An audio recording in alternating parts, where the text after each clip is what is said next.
Guitar Business Radio is the podcast for the business of guitar, where you'll always get no reviews, no demos, and no idle chatter.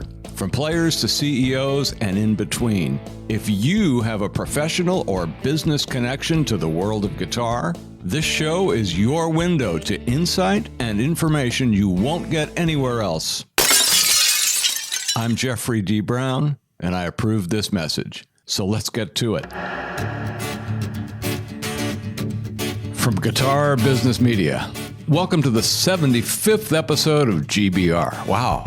I guess that means it's our diamond episode if you apply those rules. And of course, we're thrilled to have made it this far, and we're still coming at you every week, rain or shine. Not that rain would make any difference, but thank you all for your interest and support for the last 75 weeks as we now set our sights on episode 100, which should come in, another 25 weeks or so? I think we'll be here. Now, one other interesting coincidence, our 50th episode, which was our golden first anniversary episode, you may remember with Jennifer Batten, was also our official Winter NAMM episode. And as it turns out, this milestone episode, number 75, is the official Summer NAMM episode, which, as most of you know, is taking place in Nashville this week. Of course, that may have already passed for those of you who are listening later, and there's always a lot of you doing that. I haven't had time to figure out when episode 100 actually comes out, but I'm thinking it's somewhere around Winter NAMM again, so we'll just have to see on that and see what happens. But we do have another great show for you today with our special guest, Peter Henriksen, president of Henriksen Amplifiers, who's built up a successful business based on a small idea, in size that is. But the story of how he's gotten to where he is today is quite interesting and inspiring, but not without its share of challenges, and we'll get to that in just a moment. First, however, I just want to update you a little bit on last week's somewhat controversial episode titled, What is Gibson Really Up To?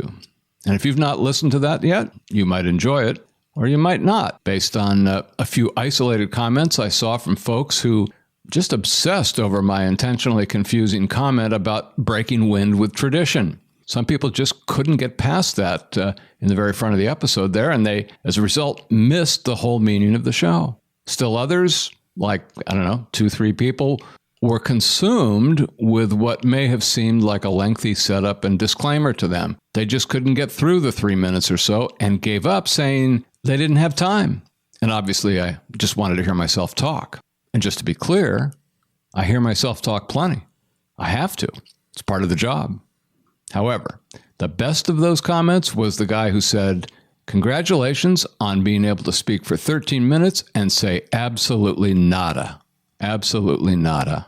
Obviously, he was practicing his Spanish, but clearly he was pushing a false narrative because actually I had a lot to say. Possibly he was having a bad day or a bad life and blamed me for it, or maybe he just didn't like it, had to tell somebody.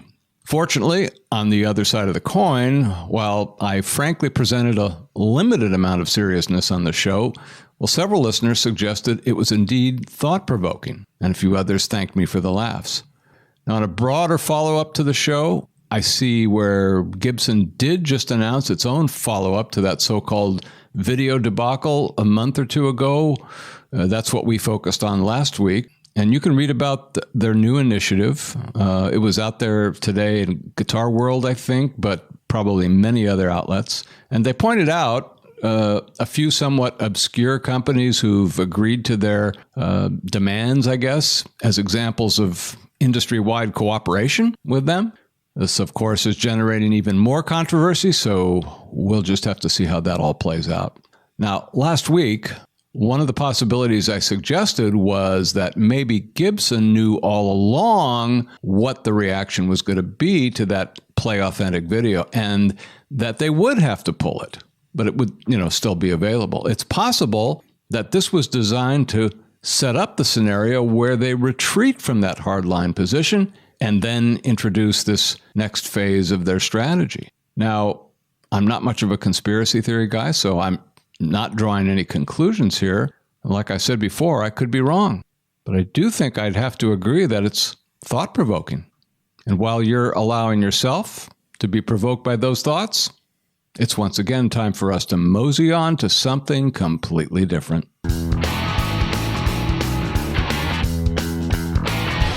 So my guest on GBR today is Peter Henriksen. Peter is the president of Henriksen Amplifiers, manufacturers of the Jazz Amp, and of course, the small amp with the big sound called the Bud, and more. The company has very successfully filled a niche in the market, focused on jazz guitar initially, and then moving on to acoustic guitar and singer-songwriters, and there's more on the way. But this is a story about how a little company with a small product has become a force to be reckoned with in their market. So there's a lot here. Let's just get to it as Peter Henriksen joins us right here and right now. Hey, Peter, thanks so much for taking some time out of what is usually a pretty busy schedule to come on the show with us. Welcome to GBR. Thanks, Jeff. I'm really happy to be on. Thanks for having us, and I'm looking forward to chatting. Awesome. And just by way of explanation, we actually met in person for the first time in Witternam and had a chance to chat then. And this is something I've been thinking about for a while since we met, and we have some mutual friends in the business. And so I'm likewise glad to have you on. So let's start off the way we always do on GBR, which is to try to learn a little something about the early foundational stuff. And, as you were growing up, before you started working, I'd like to know if you can tell us something, anything that was impactful or influenced you in a way that, contributed to where you are today. What can you tell us, if anything? Well, in terms of the work that we do, I grew up working. My family had a business in the electronics manufacturing sector, and that was my summer job, making $2 a week, stripping wires and building cable harnesses and stuff. And that was during your elementary school years, or? Yeah, that was my ice cream money. Instead of mowing lawns, that's what I did. Right. So I think it was more to get, I have 2 sisters and a brother. We're all very close in age. So I think it was as much for my mother's sanity that we get out of the house and do something than it was for us to earn our keep, Sure. But that's kind of, I grew up always as part of, family business. And so it was pretty ingrained. It was ingrained in you at a pretty early age, then I would imagine. Yeah. And, everybody in my family plays music here and there. And my dad was real supportive of that. And so I've always kind of had an interest, not just in electronics, but music and just, the equipment in general. I like playing, but I'm always been the first one to show up at a show to see how they, who's setting what, where, and who's playing through what. And that's just always kind of been an interest of mine, the nuts and bolts of live music. And so I guess growing up, those kind of things have had an influence on where I'm at now. Well, how did that, as you were getting a little bit older and maybe into high school and whatnot, how did that change at all? Or did you get more involved, or were you learning more, or what was happening? Well, I guess into, high school and then college, I was just playing more and I didn't have money to buy any equipment. So I went to college for mechanical engineering and I played a lot, but I didn't really mess around with any equipment. It was more, that was in the 90s, and software was the new intriguing thing to me. So I ended up, again, going back and working with my dad on some software programs. And that kind of became my first career, was doing some web-based database integration and search engine optimization, actually, and which turned into internet marketing. And so that skill came in extremely handy when we first launched the company, because there weren't off-the-shelf websites like there are now. You had to build them from scratch, and search engine optimization into everything. It was essential for us to get out to get out of the gate. Tell me a little bit before we get into what is now considered the sort of the current iteration of the business. Tell me just a little bit about what the business was like before it became Amplifiers. It went through a lot of different phases. I think my dad started in the something to do with networking telex machines, if you know what a telex machine is. I do. I'm afraid I'm old enough to know that, yeah. And that evolved into what I call the primitive word processors, networked business machines, and that evolved into modems, telephony devices, and eventually PBX systems. And Dad was really good at finding niche markets where small businesses were underserved by large manufacturers. And so that was his experience in telecom, and he ended up selling the businesses. And that's right about the time I was in high school. And so he dabbled in some various other things, from the thoroughbred horse racing industry, if you can call it an industry. Yeah, probably so. He had a cell phone rental business. Before people owned cell phones, they rented them to tourists up in the ski areas. I can't think of what other crazy things he was up to. And then, again, that's when I really left college and went back and worked for him more. We were doing some internet development stuff, So it sounds like he was quite an entrepreneur. He was, and he's just extremely intelligent and an innate problem solver, and just aggressively curious. And it sounds like that he was able to identify needs in the market and figure out a way to serve those needs. Yeah, absolutely. Yeah. And so did you sort of by osmosis or any other method pick up some of that? Do you think you've got some of that in your genes? Yeah, I'm half my dad, but tempered by my mom. All right. No, I understand that. I'm kind of the same way. Yeah, I definitely, I learned a lot. I feel like I was, I got a lifetime's worth of education, just very, when we started this, he said he was going to teach me everything from showing up in person to the Secretary of State's office to register the company name, everything from literally the ground up. That's how what he wanted me to learn out of this experience. And so, for better or worse, I got that education.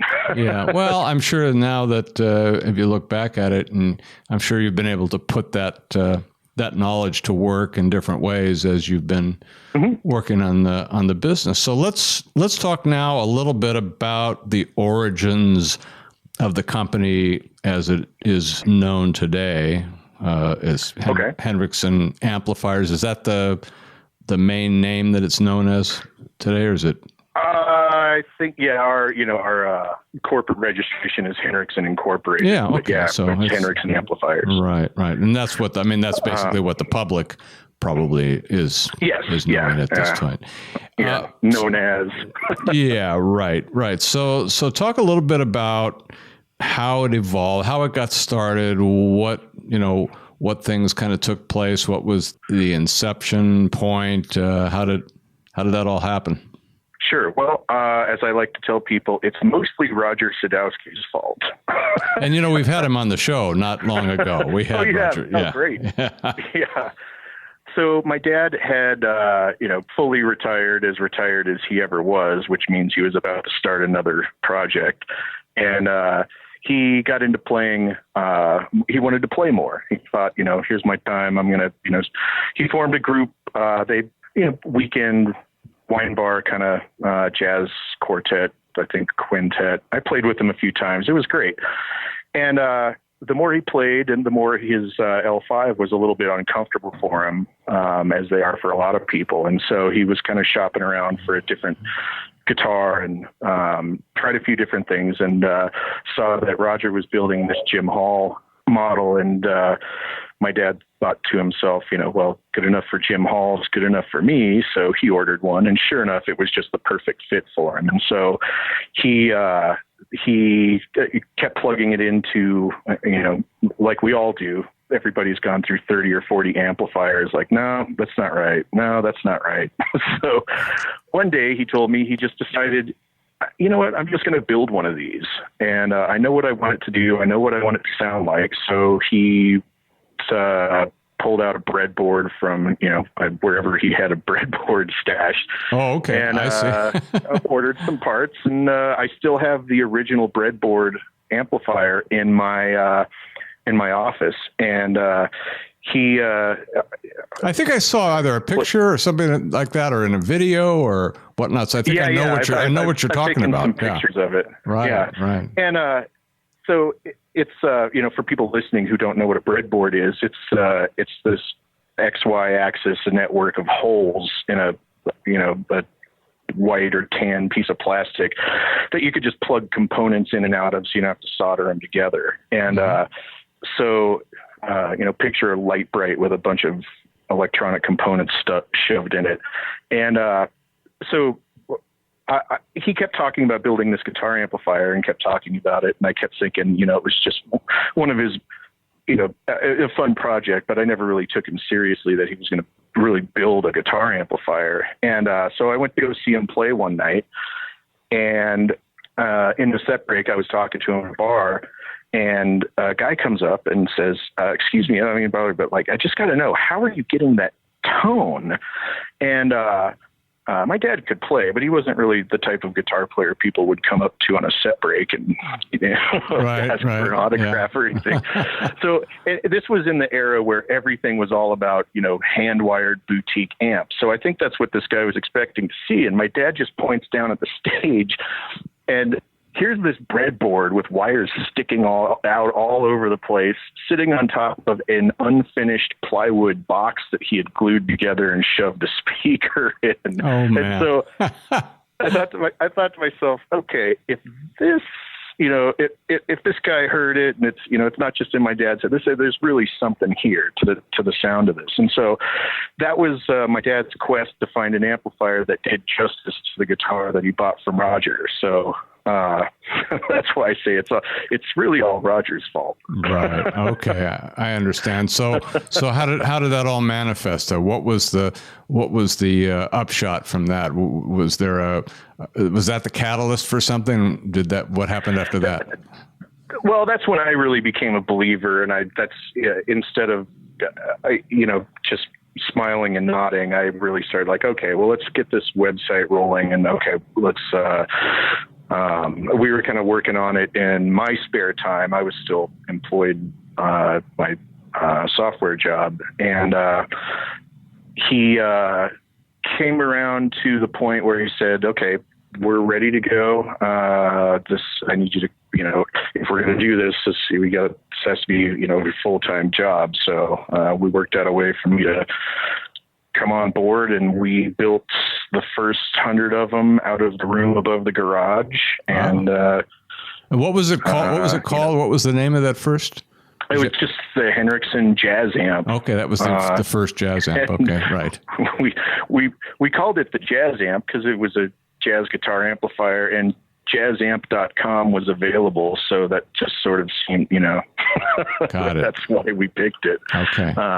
Because back in those days, that kind of thing was really important for your search engine placement, is for your URL to have matching terms, your product and your search terms. And it's still important, but it was everything back then. So that's why we named it the Jazz Amp, because that URL was available. I got it. Okay.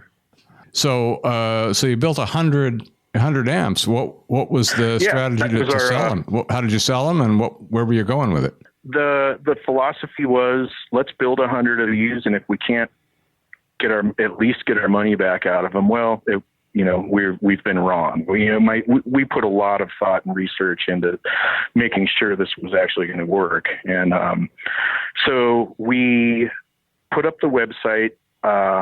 We did a little bit of advertising, but it was a real struggle. I mean, how do you get out there? You can, the news groups were they can be a blessing and a curse. So we weren't sure how that was going to go. And I'll never forget, I still email occasionally. Our very first customer bought the amp, and he was I recognize his his name from his this news group handle, and I knew he was going to write a review, and it was just kind of the very first review. Is it going to be good? Is it going to be bad? We're sort of almost terrified, and he really liked it, and he wrote nice things about us, and so that caused 2 or 3 more people to buy it. And then we had a couple of, we never intended to sell this through stores. It was just going to be a direct thing. And we had some stores contact us,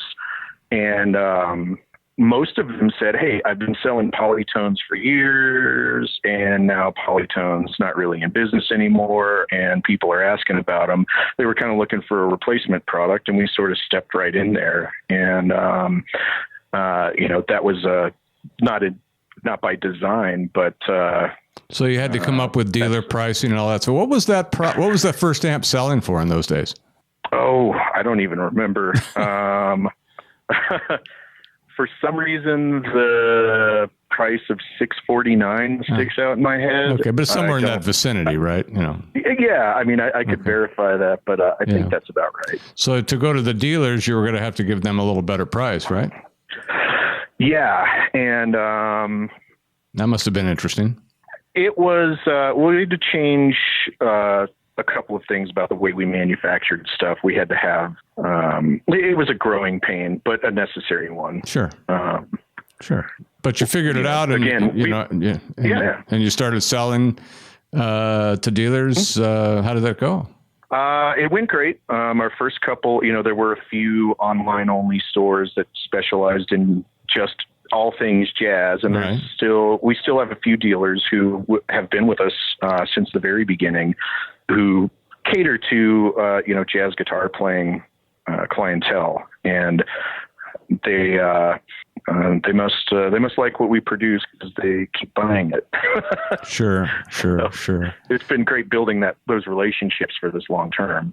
So tell me a little bit about the early growth, and were there any challenges along the way that and if so, how you addressed them, and maybe what good might have come out of it? I know our listeners are always interested in that sort of thing because they learn something from it. But do you remember anything, or is there anything that falls into that category?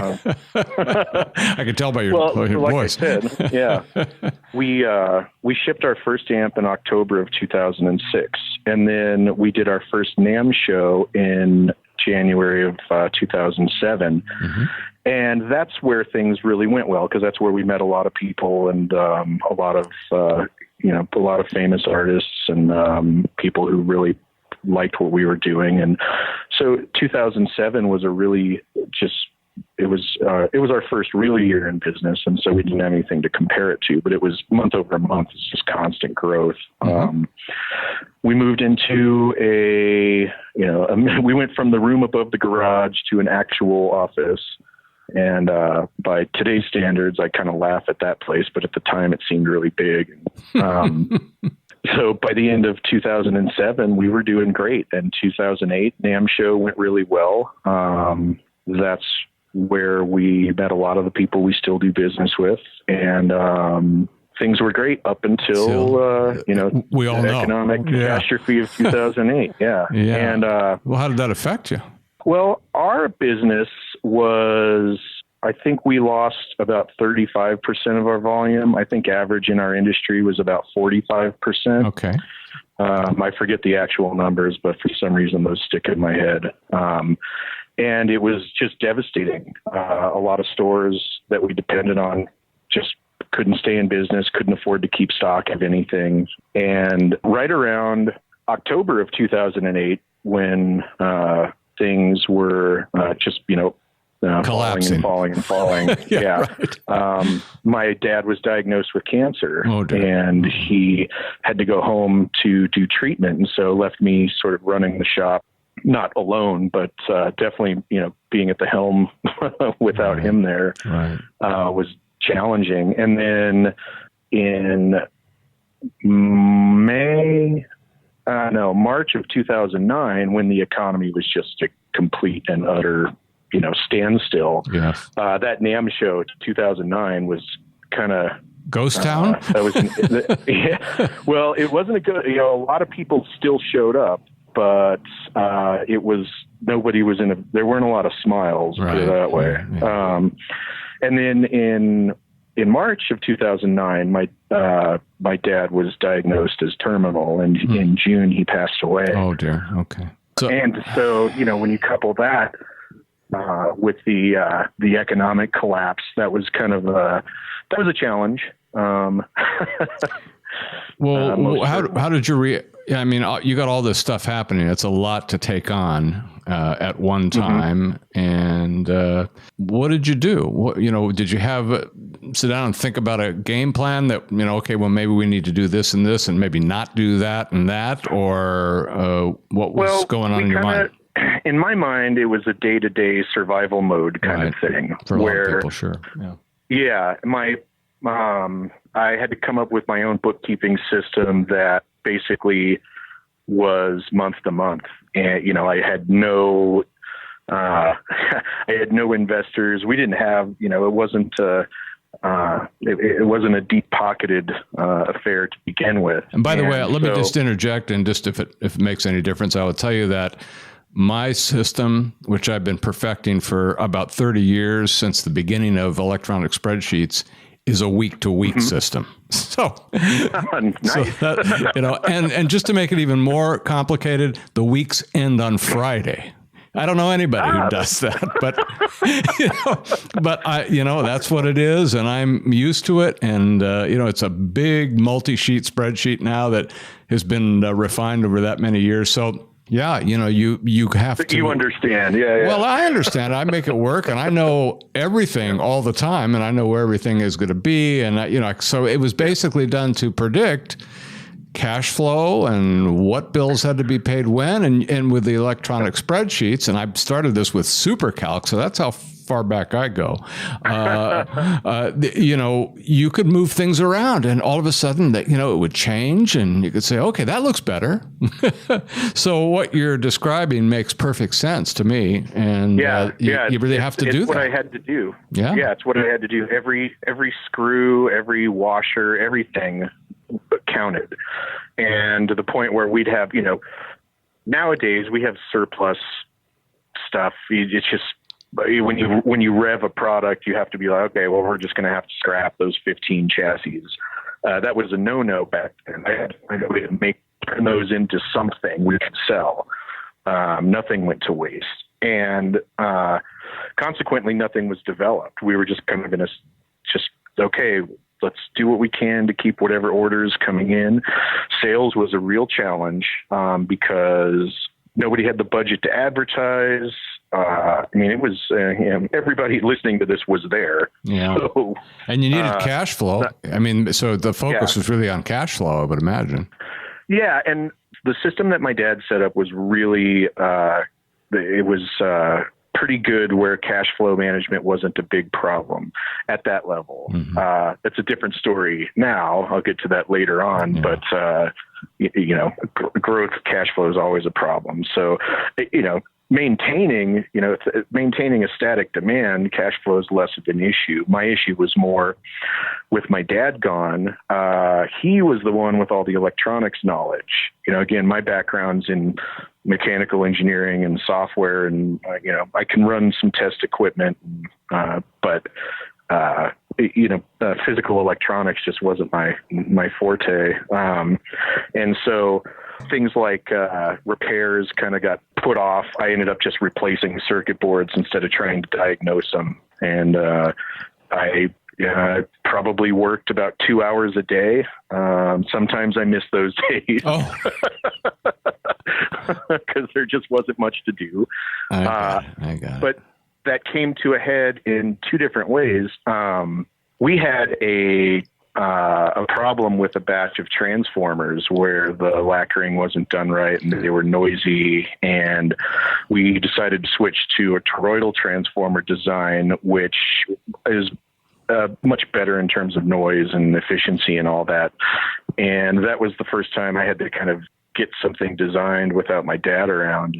That was definitely a learning experience for me, where I had to trust the expertise of a manufacturer's rep, a salesperson. I had to trust him to work with their engineers on the design specs. And that was a new experience for me. How did it go? Sort of outsourcing that. It went great. Okay. It went great. All right. So you learned something from it too, right? Absolutely. Yeah.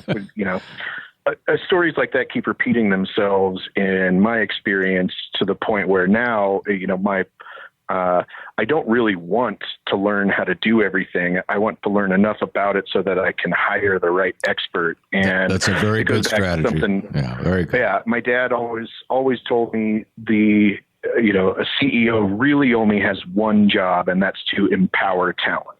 Sure. That's good sense. Yeah. And is that what you have done, do you think?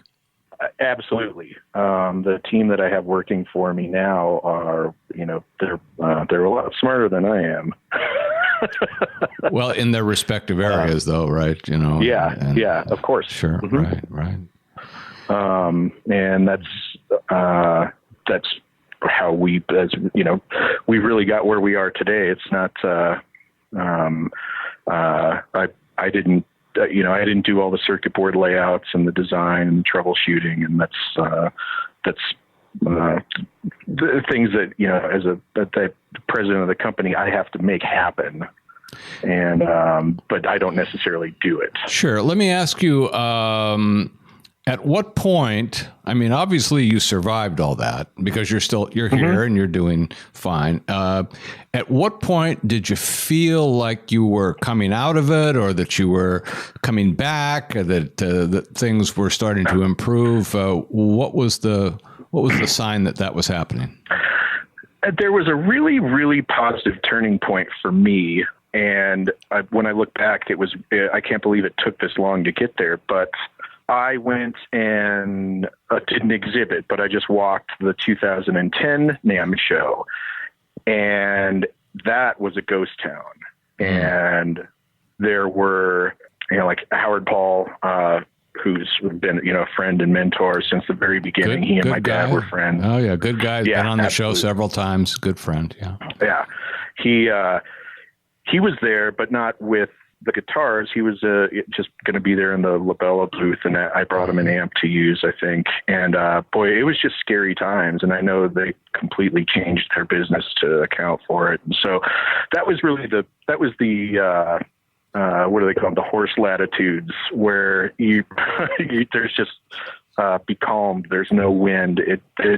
Things were just flat up until I was driving home in I think 2013, and I was in this just warehouse, like I said, working a couple hours a day, basically. There just wasn't that much to do. And I saw a for lease sign on this commercial building that was about a mile from my house, so really close by. And it had a nice office and a bathroom, and I was operating out of a warehouse. And I thought to myself that I show up, I do my job, but I really just want to build what I got to build and ship what I have to ship and then get out of there. And I wasn't enjoying being a part of my own business. And so I thought, well, this is crazy, but I'm going to spend more money and lease this place so that I have a place I enjoy coming to. And I want to, I want to put more into this. And not as soon as I did that, but we got moved in, and I started to just be more engaged and feel like there was a positive outcome, that we weren't just fighting month to month, that there was some actual opportunity, and things sort of, felt like a beginning of a springtime. And then things started to change, didn't they? Yeah, they did. And it started with, I found a couple new dealers. Some people were interested in opening, a couple of new stores sprouted up. Another thing that really helped is online shopping carts became much more accessible. And so the internet enabled more people to sell more things, and there's greater availability and better marketing opportunities. And so there was just kind of this blossoming, very slow. But I got to the point where I started to feel not only was I back to, working constantly, but that I could actually use some real help. And so I kind of put out some feelers, and I found this guy who was currently working, Tuesday, Wednesday, Thursday, Friday.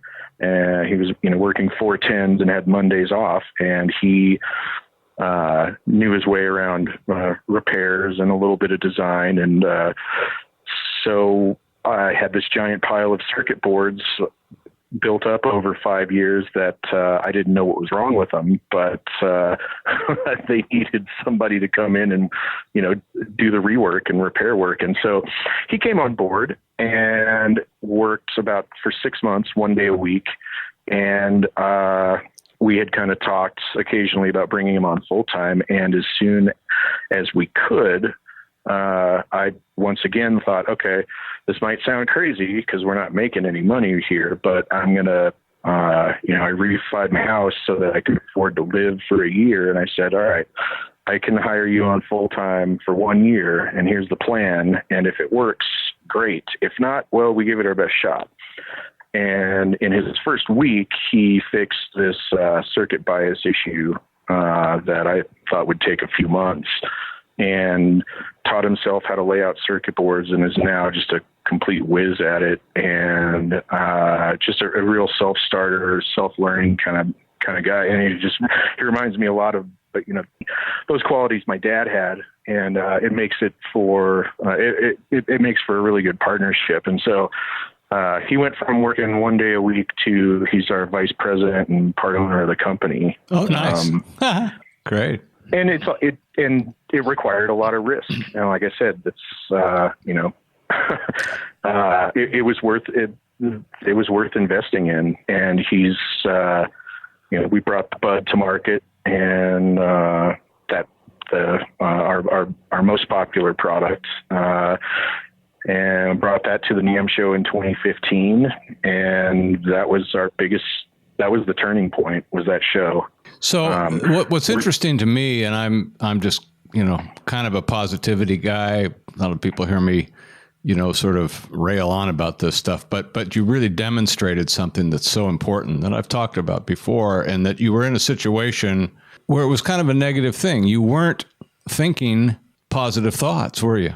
You were, no. It was all survival mode. And you were basically, and I, not to get too deep into it, but basically you were kind of sort of manifesting what you were thinking and putting out there, putting it into the universe. And the moment that you sort of shifted, and I'm not sure, how quickly that happened, but it sounds like it happened pretty quickly. You shifted, you went into the opposite mode, the positive mode, mm-hmm.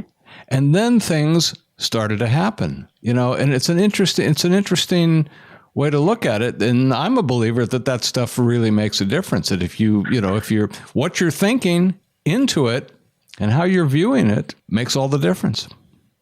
Right. Well, that's, it's been said many different times in many different ways, but, circumstances were bad, but they were beyond my control. And for a long time, I was just coasting, thinking, well, I'm a victim of circumstance. Mm-hmm. But when I started thinking along the lines of, as they say, fortune is just a matter of being prepared to take advantage of opportunities.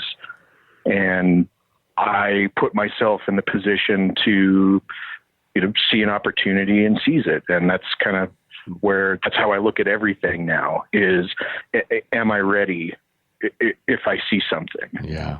Well, that's really just, keeping the windows of opportunity open as wide as you can. And as I always say, start staying focused on the destination, but keep all those options open on how you're going to get there. And that's mm-hmm. kind of my sign off on every show. But behind that is an idea that, again, I've said many times that I employ all the time. And if I if I think that things feel like they're going south, I just, have to turn that back on and invoke that concept, and things tend to come around to the right direction. But you've had some really good success since that turnaround, and since you brought the Bud out, and there's been some other products.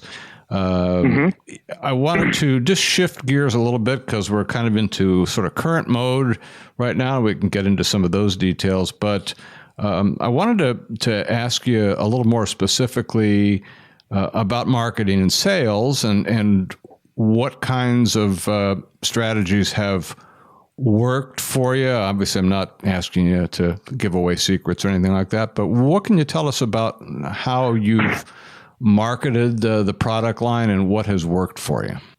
Well, as I said, historically, we identified a niche market that was underserved, and so we just kind of started there. And niche marketing is about, people already know it. They're missing something. It's just a matter of putting it out there and letting them know that it exists. And to that extent, the internet was crucial in the beginning, and it still is absolutely critical. The moving target of social media is something that I have embraced fully, because it has its positives and negatives, but for the most part, it is the most cost-effective marketing that you can do as a small business. You have to pick and choose where you spend your money, because Facebook will show your ads to people who are never going to click on them, and they'll charge you, accordingly. And you can get hooked up with an agency that will show you what we call, vanity metrics. So, here's how many impressions you got, but that doesn't matter because your sales don't go up. Right. Google AdWords was the greatest thing ever until it got so big it became like a casino slot machine. They get you a penny at a time. That's and never really produce. That's a great way to put it. So it's digital, selling, or our approach to advertising, marketing, and eventually selling is it's mostly digital, and it's a moving target. And so it changes. Facebook changes the rules every month and doesn't tell you. Google changes them. They were changing things up about every 2 years. I don't even know what they're doing anymore, because I've gone to hiring an agency to take care of that for me. It took me a while, but I found a really good one. Okay. And has that made a difference for you? Absolutely. It is one person's full-time job to stay on top of that stuff, or you hire a small group of people who can scale that out to, maybe 40 or 50 clients. And that's what these guys specialize in. And when Google makes, a change to the matrix, they're on top of it. And they filter out the gargantuan amount of information that you can get from a Google Analytics program down. They distill it down to the information that I ask them for, where I can see, I spend this much money with this website of this magazine, how much revenue is that generating? And these days it will track, sales. So you can say, aside from, if you're paying for just banner impressions, that's really a branding exercise. But if you're looking to see where your money is spent trying to convert sales, the Google Analytics is just fantastic for that. And I think a lot of small business people don't realize how effective of a tool that is. Well, for a lot of them, it's kind of a black hole, don't you think? Yeah, absolutely. And so that's why it's important to know why you can. It's important to know that you can get that information out of Google Analytics. That for an example, we spend a pretty good amount of money on a monthly budget with Acoustic Guitar Magazine. And when we go over quarterly what's working, what's not, where should we shift our priorities, I can look at the reports and say, factually, we made this much money because of advertising with you. These are closed sales. Somebody clicked on that link and then bought something. And that's our approach to, our selling approach. branding's a little more esoteric. You sure. just got to spend that money thinking like one of your customers, and that's just money you have to spend. And then another thing a lot of small business people don't realize is how effective retargeting is. And it's shocking to me how many people in our industry don't do it, because it's very simple.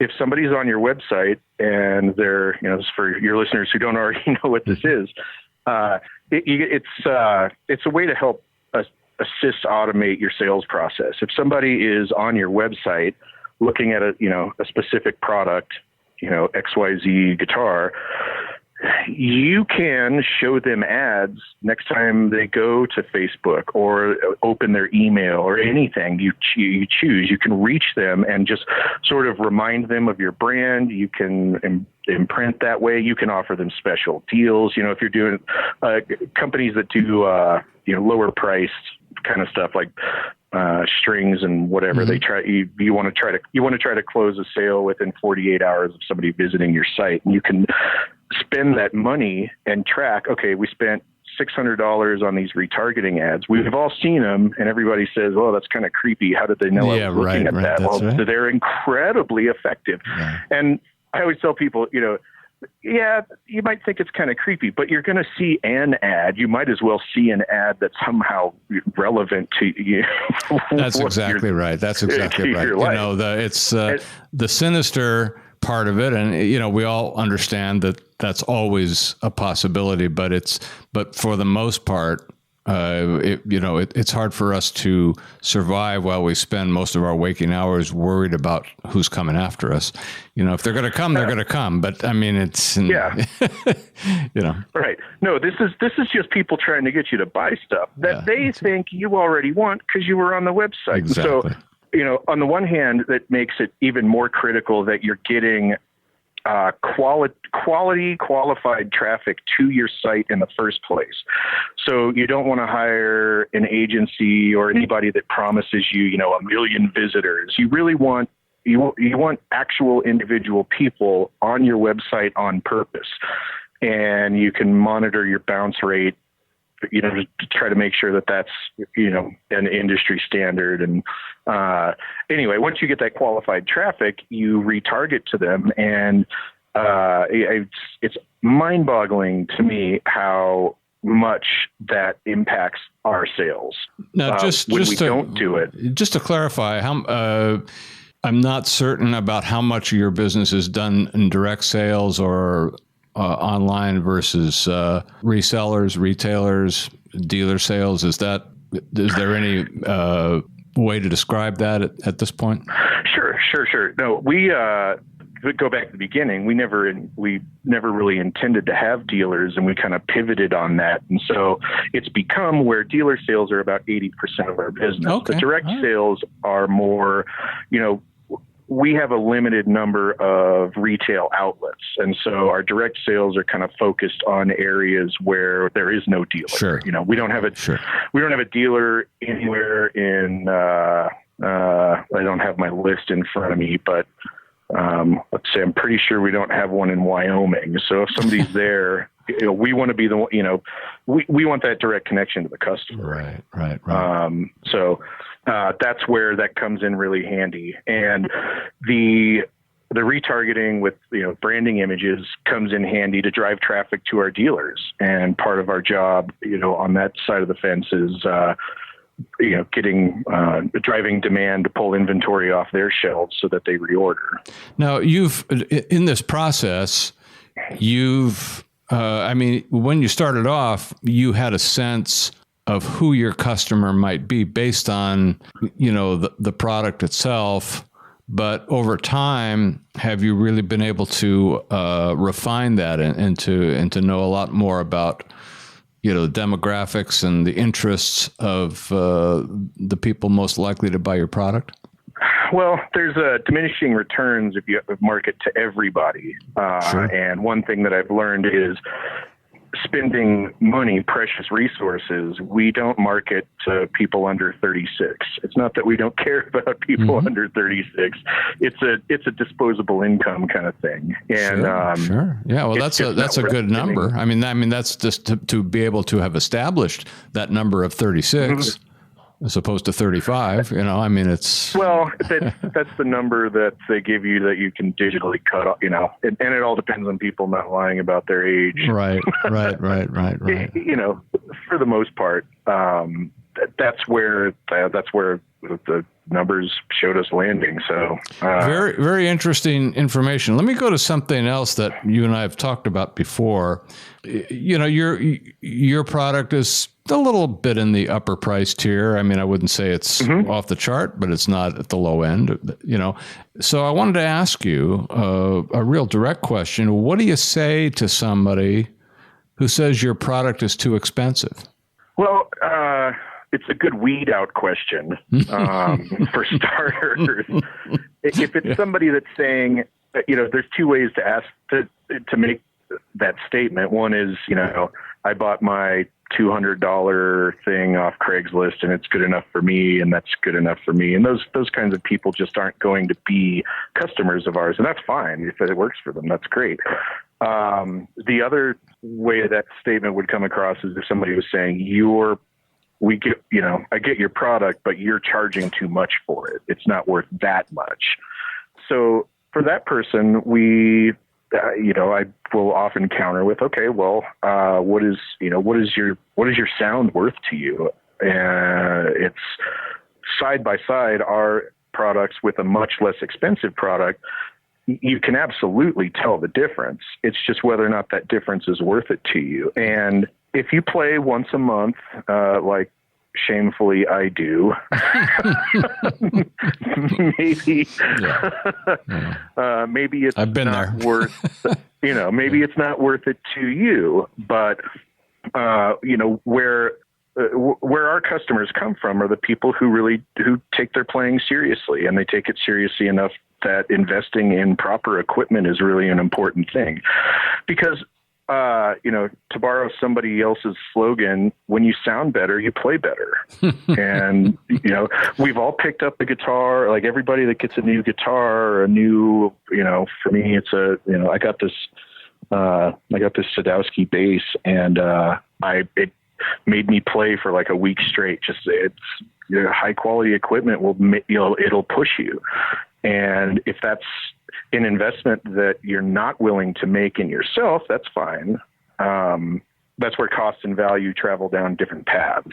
Yeah, I wasn't obviously suggesting that your product is too expensive because I don't think it is. I mean, obviously it's a high quality product, and it's in a price range from what I've seen that I think is suitable for the market that it serves and for the product that it is. So, but it was an interesting discussion that we had prior, and I thought, sharing that a little bit would be of interest. Oh yeah, absolutely. And if we got time, I'll share the story about the hi-fi audio company that they manufacture speakers down the road from us. And that's right. That's a great story. Why don't you share that with us for the benefit? Sure. You shared it with me, but share it for our listeners too as well. Sure. So in my little town, Arvada, Colorado, there's a company, YG Acoustics, and they make... I do know who they are, by the way. This is not the company we talked about before, but I know who they are because of the other client that we have that I mentioned. I do know them. In fact, you're right. They were just at the Munich high-end show. In the same room with our other client. So that's interesting. Okay. So tell us about that. So a guy from the Chamber of Commerce wanted to introduce us because that's sort of what they do, is just build, business communities. And so they gave us a tour, and we went over there. And their starting set of speakers, I think their low end is $60,000 for a pair, if memory serves. And I've never been an audiophile where I thought that was even anything less than absurd. But we go to their shop, and I see how and why, more importantly, these things are made the way that they are. And they're machined, 3D printed, and they're There's not wooden cabinets. They're machined. These things weigh hundreds of pounds. And the speaker cones are machined aluminum. And it's just every aeronautics level assembly and engineering. It's crazy the amount of detail that goes into these. So now I'm starting to understand the cost for sure. But still, I don't understand the value. And so they take me into this room that's their demo room, and there's 3 chairs. There's 2 in the back and 1 in front. So a little triangle. And the front chair, they've got lasers that point the speakers at your ears, and everything's just perfectly aligned. And so doesn't damage your ear though, does it? No, the laser, I don't know. I didn't have it pointed at me. What did you say? Yeah. So I took a seat, in the back 2 chairs, and they played a couple of records. And I think the total cost of their demo system was it was in the $500,000 arena, just with all the components. Sure. And, the cables are all 3 inches thick. They look like, fueling hoses for airplanes. Oh my gosh. It was nuts. And I was like, okay, I got to hear this. So I listened to a couple albums, and I'm like, wow, this is really just absolutely incredible. The detail, everything's amazing. Still, it seemed like something that you would just, I still didn't get it. I'll put it that way. And then I sat in the chair that was very specifically right in front of, right where it was supposed to be. And it was an emotional experience. It was crazy. And I got it. That's,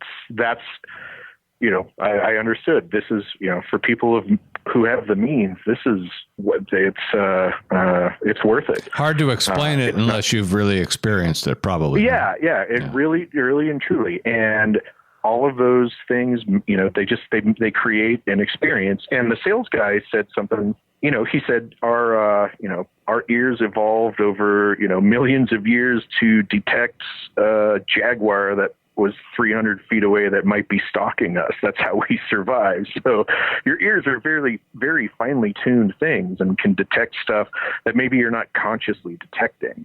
So anyway, it's a great story, and it really does. Yeah, it was great to illustrate, experience that.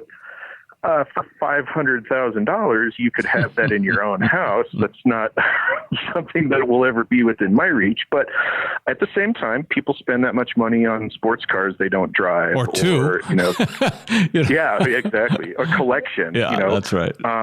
And people spend plenty of high level amounts of money on visual art, and that's not crazy at all if you have an emotional connection to it.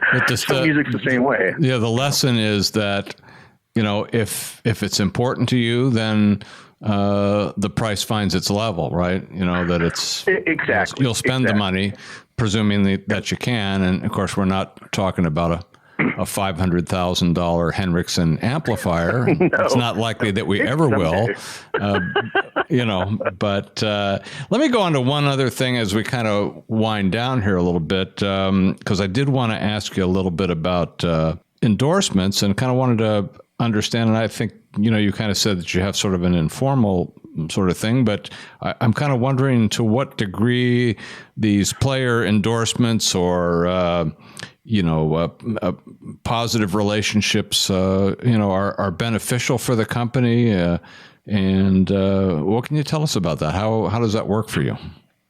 Well, I think above all else, we value the player relationships most. They're not only enriching to us, being in the music equipment business is a lot like being a musician, except it's a very small community. It's, we're all related. Relationships are everything, and everybody tries to build on those in order to build up if your brand is your band, or your solo career, or if it's type of guitar or type of amplifier. It's all about the relationships with the people that you connect with, because they're the ones who people are asking advice. Hey, what kind of amplifier do you play? And it would be impossible for me to count how many, what percentage of our sales is attributed to those relationships. But I can say that our business only started picking up when I stepped out of my office and started traveling, and we started doing more shows, and I started to kind of, I really came out of my shell personally because I had to. I realized that, I need to meet these people. I need to talk to them, ask them, what their challenges are, what we can do. My philosophy is kind of, how can we help you? We build these little electronic boxes, but really, how can we help you? So we're a little bit unique. If you go to our website, there's no list of artists, and it's because we don't really. We don't have celebrity endorsers. We try to get people to buy something just because so and so buys it. We sort of think of our players as as a community, as this Henriksen community, and they play quality music through quality equipment, and we're just privileged to be a part of that. And we look at it that way as a privilege. So it probably has a more organic feel to it, would you say? Yeah, it's definitely an informal process. We're always looking at ways that we can improve. We don't really have a specific artist relations program per se. But you may someday, and you may not. But at least you know the value of it, though, right? Oh, absolutely. It's the most valuable thing that we have is our relationships with these players. Yeah. Awesome. Look, as I want to kind of bring this to a close with a couple of sort of what I call perspective type questions. It's kind of the standard format for us, but I want you to look more broadly at the segment of the industry that you're in, amp builders in general, if that makes sense. And what do you see as the opportunities or the challenges ahead for you guys as a group? Does anything stand out at all?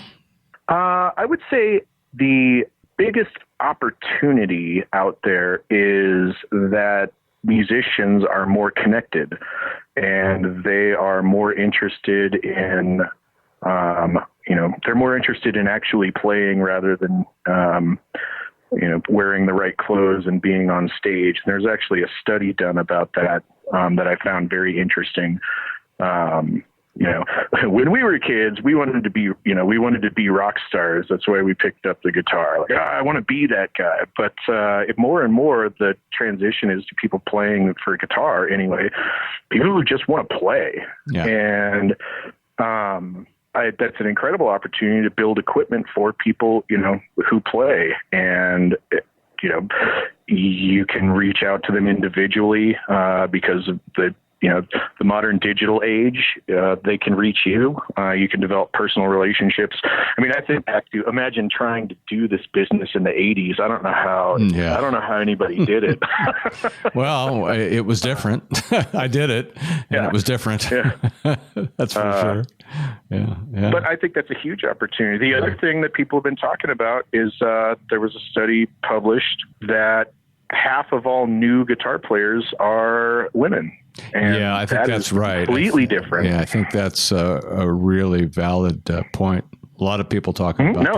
No, it's absolutely fantastic. And that's, I think that I see nothing but positive in terms of general, where guitar in general is going. There's a greater focus on quality. I think there's it's kind of a golden age for small companies who make very good, very interesting stuff. There's a lot of innovation going on.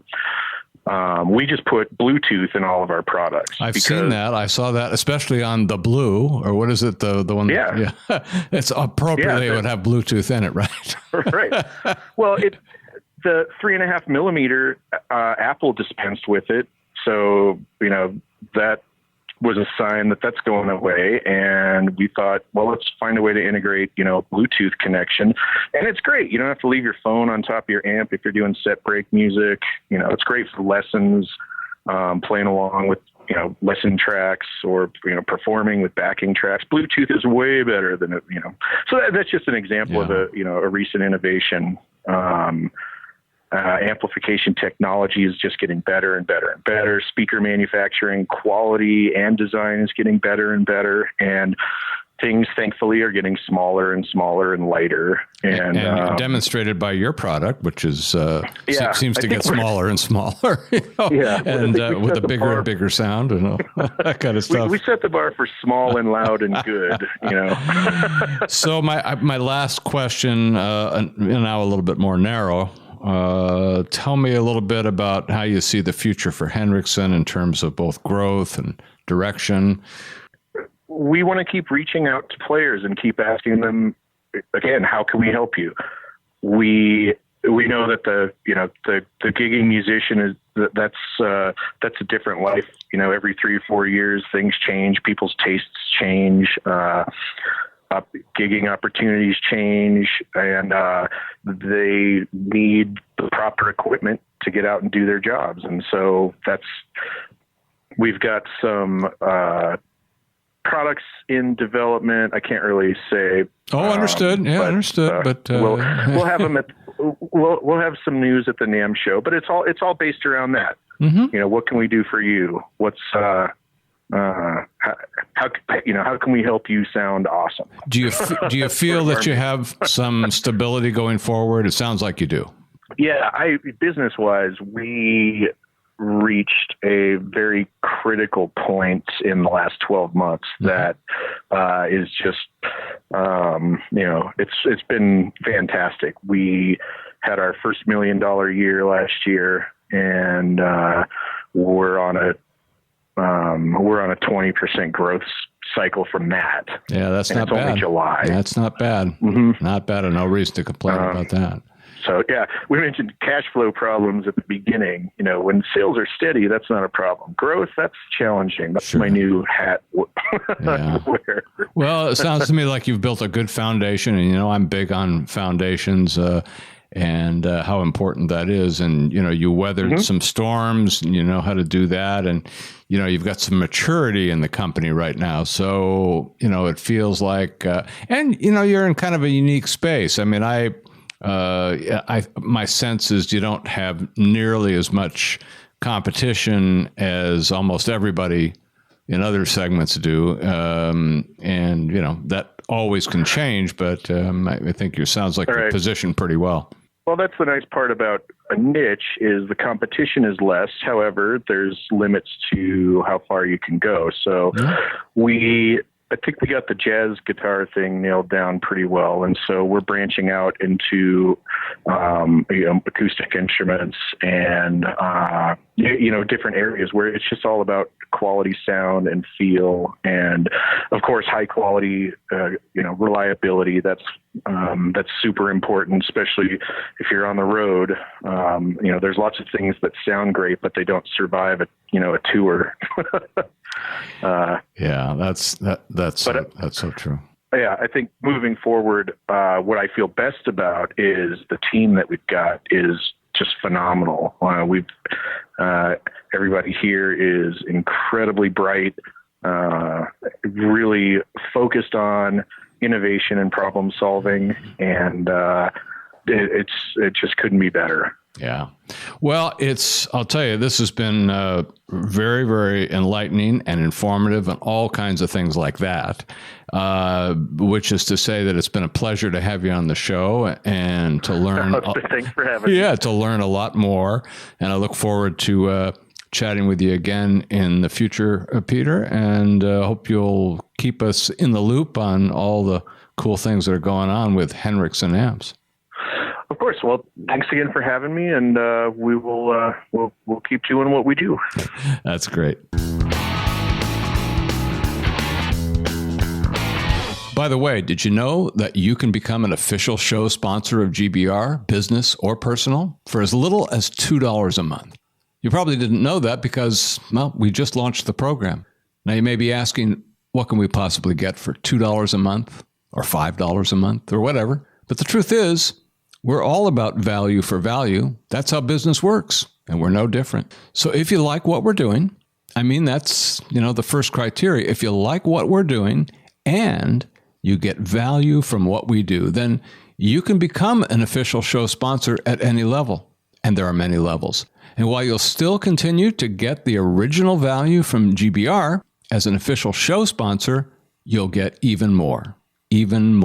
But you can find out more by clicking any one of the official show sponsor links on our website at guitarbusinessradio.com. They're all over the place. So what did you think of our interview with Peter Henriksen? We always want to hear from you, and you can do that easily through the official episode page on our website at guitarbusinessradio.com or on Facebook and Twitter at Guitar Business, or email us directly at contact@guitarbusinessradio.com, and you know the drill. If none of that's working for you, just call us on our GBR hotline at 888-777-2404. You can do that right now if you like, or later. Operators are in the midst of their square dancing class, but if you call right now, I won't have to listen to that. So there were some interesting lessons in this interview with Peter, and the one that really stands out for me is when he's talking about just trying to survive and keep going after the terrible economic collapse at the end of the last decade, which, lasted for quite a while. You may remember where he talks about getting down to working maybe a couple of hours a day, just doing the basics that were absolutely needed, and then he was out of there. Some days he didn't even bother to go in at all, and he admits that he did not have a lot of positive thoughts about any of it from what I learned. In fact, it was probably pretty much the other way around. Most of it was negative. Then at some point, something remarkable happened. He saw a new building that was closer to his home. It had much better facilities and generally looked like a much nicer place to work than where they were. I think he also must have recognized that if he was going to continue and the company was going to continue, he was going to have to change his thinking, probably 180 degrees. And so Peter proactively made the decision to take the risk and create an environment that would be supportive of a new, more positive approach. And that is exactly what happened. You heard him say he began to look forward to going into work and putting in the time that was needed to pull the company forward into a new era. He changed his thinking, and things around him began to change in the same direction. What a great example of a fundamental principle. It's not new, not revolutionary. It's always been there. You get out of it what you think into it. Thoughts become things. There's a million ways to say it, and probably as many examples of how it has been successfully applied. And we can all apply this idea in one way or another, or many ways actually, but it's not always easy. Sometimes you can see short-term positive changes, but more often it takes some time. And you have to constantly look for the examples of those changes in your own life or business. I've talked about this a lot. I've said I look for and take note of every positive thing I can that happens during the day. At the end of the day, I do a quick little review of those things and remind myself of the positive direction that I'm going in based on those examples. And you know what? They're always there. Sometimes small, sometimes big, but you have to pay attention. Like I said, it's not always easy, especially when things aren't going well and those circumstances are consuming you. But the good news is that it doesn't take a lot of effort to change the narrative. So if you're thinking about changing your thinking, my advice is once again the same. Stay positive. Stay focused on your destination. Don't be self-limiting. Keep all the options open on how you're going to get there. Thanks for listening. I'll see you next week on episode 76.